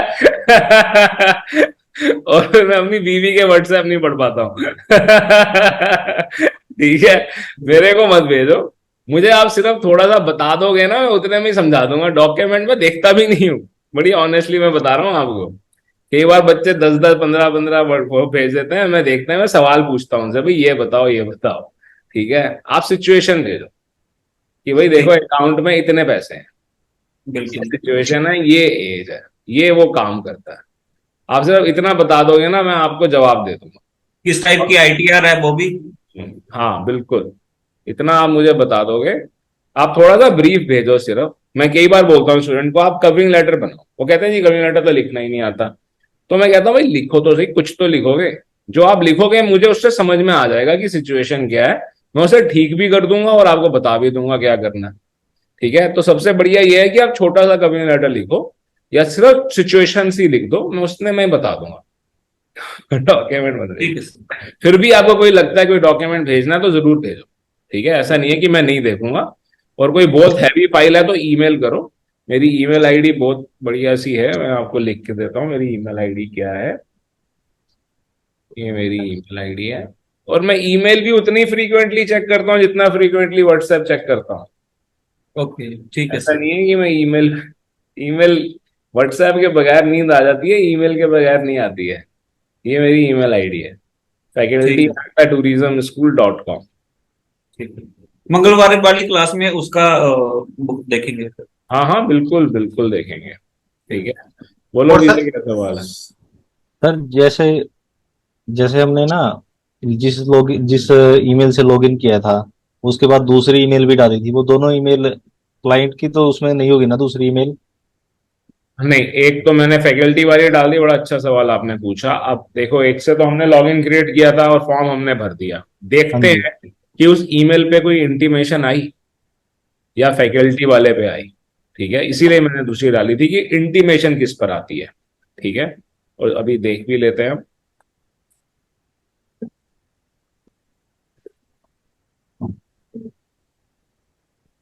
तो ये तो हमारी जीमेल वाली आ गई, इसी पे आया था ना, वेरीफाई किया था हमने। ये देखो, ये कंफर्मेशन आ गया। जो हमने फॉर्म डाउनलोड किया वो फॉर्म इन्होंने उस ईमेल पे भी, जिस आईडी से, क्योंकि एजेंट की आईडी है। ठीक है, तो ठीक है उसके सर। ऊपर ये आ गया। ठीक है, रजिस्ट्रेशन। ठीक है, रजिस्ट्रेशन कंफर्मेशन है, ये भी फॉर्म नहीं है। ठीक है, तो ये उसकी कंफर्मेशन आ गई। और अब हम फैकल्टी वाली भी चेक कर लेते हैं कि उसके ऊपर क्या आया है। कुछ भी नहीं आया। ठीक है, उसके ऊपर एक सर, कुछ भी नहीं आया। लास्ट क्लास में आपने डाउनलोड बताया ही था कि करना है। हाँ सर बोलो। एक लास्ट क्लास में आपने बताया था कि जैसे अगर क्लाइंट, जैसे किसी का हम वीजा लगाते हैं वो वापस नहीं आता है, ना, तो आपको हमारा जैसे आईडी पासवर्ड पे कोई उसका मैं आपको एक बात आईडी और पे। समझाता हूँ यहाँ पर, समझा। अपने क्लाइंट से कभी ये पूछना भी मत क्या वापस आओगे या नहीं आओगे। और अगर वो बताना चाहे ना, कि खुद ही जिन्हों की आदत होती है बोलने की ज्यादा, ठीक है, कि जी मैंने तो वापस नहीं आना है, आप उसे कहो मैं आपसे पूछ भी नहीं रहा, मुझे बताओ भी मत। क्योंकि उसके वापस आने या ना आने से आपका क्या लेना देना। ठीक है, आपको कोई इफेक्ट ही नहीं करता है वो। दूसरा, अगर आपको पता है उसने वापस नहीं आना है, फिर भी आप उसका वीजा लगा रहे हो, तो आप गलत कर रहे हो। ठीक है ना, इसीलिए इट्स बेटर कि आप उन्हें कहो कि भाई आप बस इतना बता दें कि किस पर्पज से अप्लाई करना है, बाकी rest is in your, I am not gonna ask you any personal questions and you don't have to tell me any personal life. जब कोई क्लाइंट को, लेकिन लोगों को ये लगता है कि वीजा लगा रहे हैं तो हमें बड़े सारे सवालों के जवाब देने पड़ेंगे, कोई जरूरत नहीं है फालतू सवाल। मैं तो कहता ही हूँ कि पासपोर्ट तक नहीं रखना है क्लाइंट का आपने अपने पास। ठीक है, सर शेनगन में कौन कौन सी कंट्री का इंटरव्यू आता है क्लाइंट को। किसी का भी नहीं, किसी का भी इंटरव्यू नहीं मेरे क्लाइंट के साथ हुआ था ऐसा होता है। लास्ट ईयर मेरे भी क्लाइंट के साथ हुआ है, 1% चांस होता है। और अगर इंटरव्यू आ जाए तो उल्टा अच्छा है, मतलब कि वो वीजा देना चाह रहे हैं। रिफ्यूज नहीं कर रहे। हाँ, नहीं तो रिफ्यूज ही कर लेते सीधा। बिल्कुल। ठीक है, इंटरव्यू वो कह रहे हैं, बट अदरवाइज इंटरव्यू कोई मैंडेटरी नहीं है, 1% 2% के केस में होता है। और एक चीज और सर, अगर किसी कंपनी का अकाउंट चेक करना हो, जैसे आपने सेकंड वाली वीडियो में बताया था, तो वो कैसे किया जाता है। सबसे पहली बात तो क्या कहते हैं, कोई भी सीए करके दे देगा आपको। ठीक है, और दूसरा, जूबा कॉप करके एक साइट है, वहां पर इनकी डिटेल होती है। और अगर आप कौन सी पैसे सर? देते हो, ठीक है, रिपीट करना सर, कौन सी है। जूबा corp, ZAUBA, CORP, जूबा Corp. CORP, okay, तो ये ज़ुबा कॉर्प। ये पैसे लेते हैं, सारी डिटेल दे देते हैं। तो 5 इनको डिटेल क्या चाहिए होती है? सिर्फ कंपनी का नाम चाहिए, इसके अलावा भी सब कुछ और? नाम चाहिए। ओके। ठीक है, ये GST अथॉरिटी नंबर है आपके लेटर में पास, लिखवा utility सकते number। हाँ जी। सही, अथॉरिटी लेटर में क्या लिखवा सकते हैं कि क्लाइंट आए या ना आए, हमारी जिम्मेदारी नहीं है? नहीं नहीं नहीं, कोई जरूरत ही नहीं है, कोई जरूरत ही नहीं है उस चीज की। वैसे ही कवरिंग लेटर के अंदर साफ साफ लिखते हैं हम कि हाँ इस कारण इतने दिन के लिए जा रहे हैं, वापस आना है। ठीक है, जब आपने ये बात लिखवा दी उसके अंदर, अथॉरिटी लेटर के अंदर, that the client is responsible for everything, बात खत्म है कि नहीं। इस बार इस चक्कर, इस लाइन पे जाना ही नहीं आपने। ठीक है, सर वो जैसे डिनाइड हुआ था, जैसे मैंने आपसे पहले बोला कि जर्मनी का डिनाई हो गया, उसने फ्रांस का अप्लाई किया है, तो उसमें आपने रीजन दिया था कि यहाँ भी हमें इस वजह से डिनाई हो गया था, आपने जो रीजन दिया था वो रीजन सर आप हमें प्रोवाइड कर देंगे सर व्हाट्सएप पे? हाँ हाँ लिख के दे दो। मल्टी टाइप, मतलब क्योंकि आपको एक्सपीरियंस ज्यादा है और हाँ, हम उस हिसाब से लिख नहीं सकते सर। बिल्कुल लिख दूंगा, और आज नहीं, आप जब जब जैसे जैसी सिचुएशन होगी आगे आने वाले टाइम पे भी मैं लिख के दूंगा आपको, मुझे कोई ठीक दिक्कत। सर, ठीक ठीक है, सर, ठीक। Thank you sir, thank you. ठीक है, पढ़ाई करते रहिए, सीखते रहिए। बोलो बोलो, किसी ने कुछ बोलना है तो बोलो। सर मेरा एक सवाल है। हाँ बोलो, सत श्री अकाल। सत श्री अकाल सर। सर देखो, ये मैंने अपनी मदर का इटली से वीजा अप्लाई करना है। हाँ बिल्कुल करो, आपकी मदर इटली में है? मदर तो मेरी इटली में, कोई क्लाइंट है उसने अपनी मदर का करना है तो वो जो इंडिया में। दूसरा भी जहां से भी कर रहे हो वो वहां पर होना चाहिए। ठीक है, और जो वहां पर वहां है, जैसे मैंने फिजा शेख जी का एग्जांपल दिया बार बार आप लोगों को, इसीलिए ही दिया। तो जो कोई भी वहां पर है, वो जिस स्टेटस पर है, जिस भी परमिट पर है, वो परमिट लगाना है। ठीक है, वो एक एडिशनल डॉक्यूमेंट हो जाएगा, बाकी कोई दिक्कत नहीं है।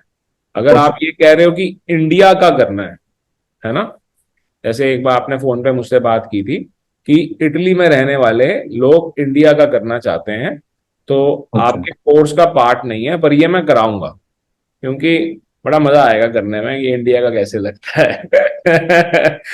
बड़ा आसान है वो भी, तो वो भी मैं कराऊंगा। ठीक तो है, जो इटालियन नेशनलिटी लेते हैं, इटालियन पासपोर्ट, उसको इंडिया आने के लिए वीजा चाहिए, ई वीजा। हाँ हाँ, ओके, मैं कराऊंगा। नहीं सर, उसके पास तो परमिट है इटली का, उसने अपनी मदर इंडिया से बुलानी है जहाँ इटली में। हाँ वो हाँ, क्या रीजन होगा, कोई फंक्शन रखेगा या फिर कवरिंग लेटर लिखेगा बेटा अपनी मदर को बुला रहा है मिलने के इंडिया लिए, से? इंडिया से या दुनिया में कहीं से भी, that itself is such a solid reason that embassy won't refuse the visa.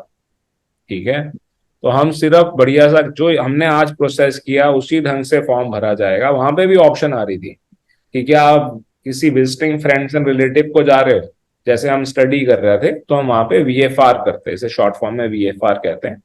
और कवरिंग लेटर के अंदर भी हम ये चीज लिखते कि मैं, माई सन इज, मेरा बेटा जो है वो इटली में रहता है, और क्या कहते हैं, मैं उससे मिलने के लिए जा रही हूँ, ये उसका स्टेटस है। ठीक है, बस इसमें ध्यान इसी बात का रखना होता है कि बेटा अभी अभी गया है, मान लो 2 महीने हुए हैं, तो नहीं करना, कम से कम 6 महीने का गैप रखना है, चाहे बच्चा स्टडी करने के लिए गया है। ठीक है, जबकि अगर कोई समवन इज वेरी यंग और स्टडी वीजा लगता है तो पेरेंट्स तो साथ भी जा सकते हैं। ठीक है, तो किसी का भी बच्चा जहां पर भी है उसके पेरेंट्स को वीजा मिल दी जाता है, बड़े आराम से मिल जाता है, और वहां पर पहुंचने के बाद एक्सटेंड भी हो जाता है।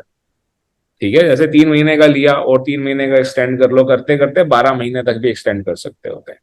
इटली वाले नहीं करते। करते हैं, इंटरव्यू के बेस पे करते हैं। मैं अपने ससुर को बुलाया था जहाँ। ओके, जब दोबारा एक्सटेंड कराया था तब मेडिकल भी किया था? उन्होंने किया ही नहीं। ओके, नहीं हो नहीं सकता। एग्रीकल्चर भी कर रहे थे वो यहाँ पे? Yes sir. हाँ, तो बस इसलिए नहीं किया उन्होंने। तो जो वो रिकॉर्ड देख रहे हैं और भी चीजें देख रहे हैं, ठीक है, और एज भी देखते हैं भाई, रीजन क्या दे रहे हो वो भी देखते हैं। आप टूरिज्म ही कह रहे हो नहीं जी थोड़े दिन और रह लेंगे, कोई रीजन ही नहीं है। अगर हम करवाएंगे, हम बोलेंगे कि हाँ जी माँ है, बीमार है, और जहां वापस जा रही है वहां बच्चे और नहीं है, वो बच्चे कोई ऑस्ट्रेलिया में है, कोई यूएसए में है, अभी मैं ही ध्यान रख सकता हूँ, ठीक है, कोई फौज में है, ठीक है, एक्सटेंड हो गया, फिर उसके बाद मेडिकल रीजन लगा दिया, ठीक है, इस ढंग से एक्सटेंड हो जाता है, ठीक है। सर, सिस्टर का क्यों रौला पाते हैं इंडिया इटली वाले? क्योंकि ये मैं अपनी मदर को बुलाया, किसी को भी बुलाया, किसी ने बुलाया, उसको वीजा चाहिए, वो कहते हैं आपकी इंडिया में कौन है सिस्टर, कोई और चाइल्ड है जहाँ मुंडा या कुड़ी कोई भी, उसके हाँ लिए वो नहीं देते, कहते आपके ध्यान रखने के लिए वो है, इटली आने की जरूरत नहीं। हाँ, बिल्कुल ठीक बात है ये। वो ये कह रहे हैं कि जब आप लॉन्ग टर्म वीजा मांग रहे हो ना, जब आप कह रहे हो कि ये मेरे साथ ही रहेंगे, आप उनकी पीआर मांग रहे हो, तो वो ओके। नहीं होते हैं, ठीक है।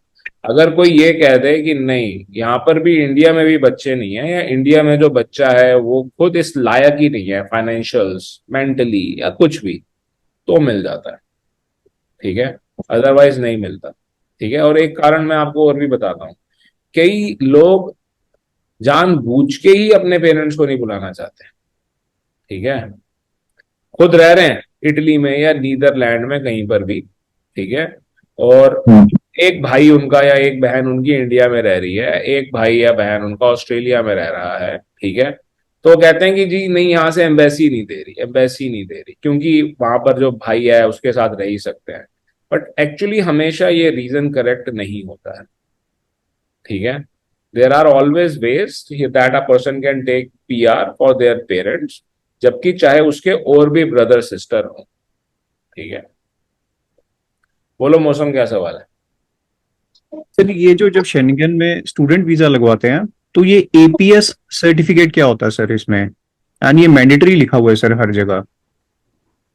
सर्टिफिकेट है कि आपको जो एडमिशन दिया गया है लैंग्वेज के बेसिस पे भी, क्वालिफिकेशन के बेसिस पे भी, ठीक है, और जो इंस्टीट्यूट है वो रजिस्टर्ड है, ठीक है, जो इंस्टीट्यूट वहां पर होगा वो ये सर्टिफिकेट आपको देगा।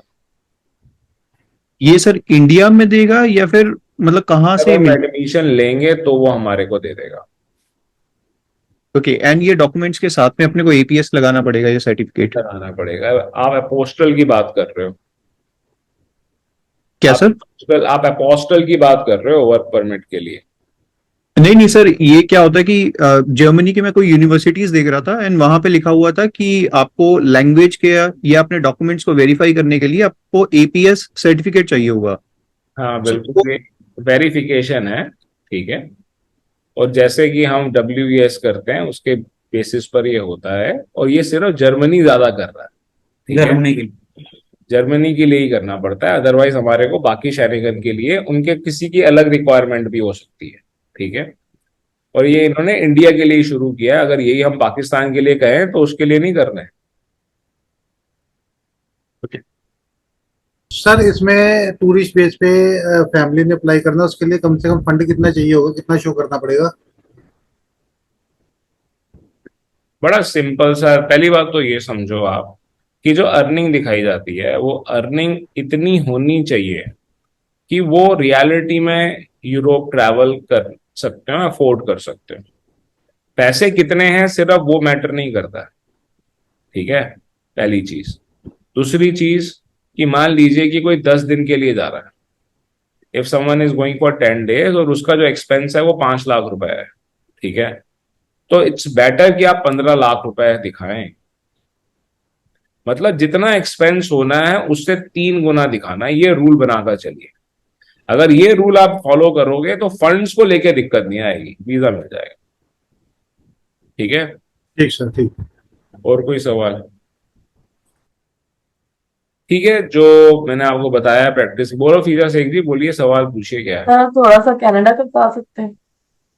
कनाडा का ले बैच में होगा फीजा शेख जी, ठीक है, ये शेंगन का बैच है, ठीक है। कनाडा का बैच ये मेरे को जो मैनेजमेंट अलाउ करेगी तब मैं करवाऊंगा। जैसे आपकी रिक्वायरमेंट है कनाडा की बड़ी अर्जेंट वाली, तो मैं आपको जो पुराने बैच का जो फर्स्ट क्लास या सेकंड क्लास होती है जिसके अंदर फॉर्म भरते हैं वो मैं आपको दिलवा देता हूँ, ठीक है।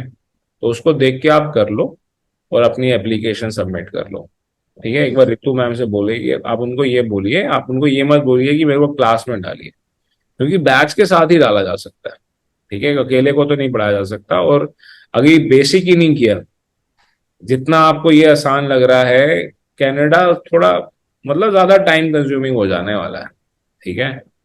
तो इसीलिए हम वो थोड़ा आगे चल के करते हैं। ये बेसिक है, ये फाउंडेशन होता है एक तरह से, ठीक है।